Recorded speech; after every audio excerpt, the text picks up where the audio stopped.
एक अच्छे लीडर को हर दिन कई महत्वपूर्ण फैसले लेने पड़ते हैं, कई महत्वपूर्ण लोगों से मिलना पड़ता है और बैक टू बैक मीटिंग में जाना होता है। इसलिए इन सब चीजों को मैनेज करने के लिए भगवान श्री कृष्ण से मैनेजमेंट के फंडे सीखने जरूरी हैं। तो आइए शुरू करते हैं बिना किसी देरी की काम की बात। नंबर 1, व्यापक विजन। 3 स्टूडेंट थे, तीनों से एक सवाल पूछा गया, आप पढ़ क्यों रहे हो? पहला बोला, मुझे परिवार का पेट पालना है। दूसरे ने कहा, मैं ये दिखाना चाहता हूँ कि मैं दुनिया का सबसे जीनियस स्टूडेंट हूँ। तीसरे ने कहा, मैं पढ़कर एक बेहतर समाज और देश का निर्माण करना चाहता हूँ। तीनों एक ही काम कर रहे हैं, लेकिन तीनों के नजरिए में कितना फर्क है। इसलिए भगवान श्री कृष्ण कहते हैं कि आप जो भी कर रहे हैं उसे लेकर आपकी सोच और आपका विजन व्यापक होना चाहिए, यानी कि आपका विजन ब्रॉड होना चाहिए। नंबर 2, वर्तमान पर फोकस करें। भगवान श्री कृष्ण कहते हैं कि जो भी आपका काम है उसे पूरे निर्लिप्त भाव से करें। आपका जो वर्तमान काम है उसे अपनी भविष्य की चिंताओं और अपेक्षाओं के बदले गिरवी रखकर करेंगे तो कभी भी अपना काम सही तरीके से नहीं कर पाएंगे। अपनी ड्यूटी निभाने का सबसे अच्छा तरीका निष्काम कर्म ही है।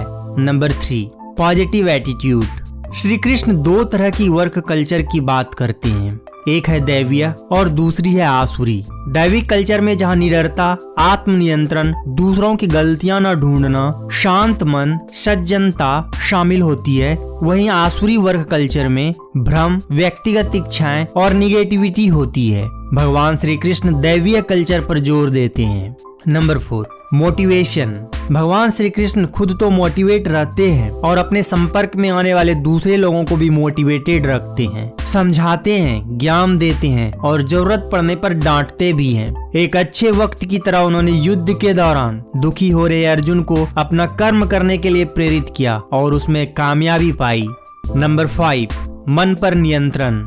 लालच, जलन, क्रोध, फ्रस्ट्रेशन और शक करने की आदत लीडर बनने के रास्ते में सबसे बड़ी बाधाएं हैं। कुशल मैनेजमेंट के लिए इन चीजों से हर हाल में दूर रहना बेहद जरूरी है, तभी उनकी मेंटल हेल्थ दुरुस्त होगी। गीता में भगवान श्री कृष्ण इस तरह के तमाम दुर्गुणों से हमेशा बचने का उपदेश दिया है। तो ये थे भगवान श्री कृष्ण के मैनेजमेंट फंडे। अब मैं आपको एक छोटी सी कहानी सुनाता हूँ जो कि बहुत ही प्रेरक है, जिससे आप मोटिवेटेड होंगे और लोगों को समझाने के असरदार तरीके जान पाएंगे। अगर आपको वीडियो पसंद आ रही है तो वीडियो को लाइक कर दें और चैनल को सब्सक्राइब कर लें ताकि आगे आने वाले सभी वीडियो से आप फायदा उठा सकें। एक देश का राजा बहुत अच्छा था, प्रजा उससे बहुत प्रसन्न रहती थी, लेकिन राजा को पीने की लत लग गई। वह शराब में बेसुध रहने लगा, जिससे राजकाज की व्यवस्था बिगड़ने लगी। बात धीरे धीरे फैली, प्रजा भयभीत हो गई और सोचने लगी कि यदि पड़ोसी राजा ने कभी हमला कर दिया तो सबको मार डालेगा और सारा धन लूट ले जाएगा।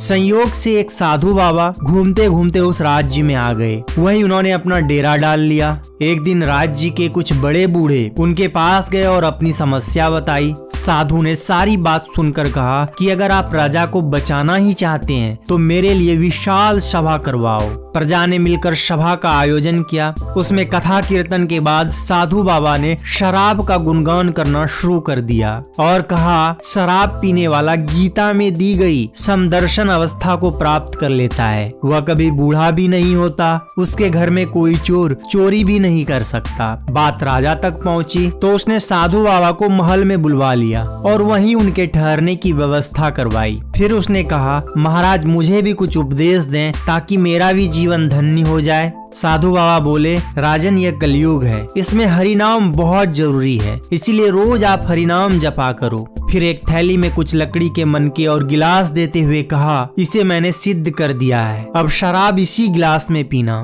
बस एक मनका रोज गिलास में डालते रहना, लेकिन ध्यान रखना कि जो मनके इसमें डालो उसे कभी वापस मत निकालना। राजा रोज एक मनका डालता और उसी गिलास में शराब पीता। धीरे धीरे गिलास मनकों से भरने लगा। शराब कम होने लगी तो नशा भी कम होने लगा और कम नशे में होश ज्यादा रहने लगा। एक दिन राजा ने देखा कि उसके के मंत्री भी शराब पीकर पड़े रहते हैं। किसी को राज्य का ध्यान नहीं। यह देखकर वह गुप्त रूप से राज्य का भ्रमण पर निकला। पता लगा कि प्रजा उससे प्रसन्न तो है, परंतु पीने की आदत से डरी हुई है कि कहीं पड़ोसी राज्य उन पर हमला न कर दे। राजा की आंखें खुल गई। महल में वापस आकर उसने शराब न पीने का प्रण लिया और राज्य की हालत सुधारने में जुट गया। राजा को ठीक हुआ देख मंत्री भी संभल गए और राज्य का कार्यभार संभालने लगे। फिर राजा साधु के पास गया और बोले कि आपकी बड़ी कृपा है कि आपने मेरा शराब छुड़वा दी, परंतु आपने जनसभा में यह क्यों कहा था कि शराब पीने वाला समदर्शन अवस्था को प्राप्त करता है? साधु ने हंसते हुए कहा,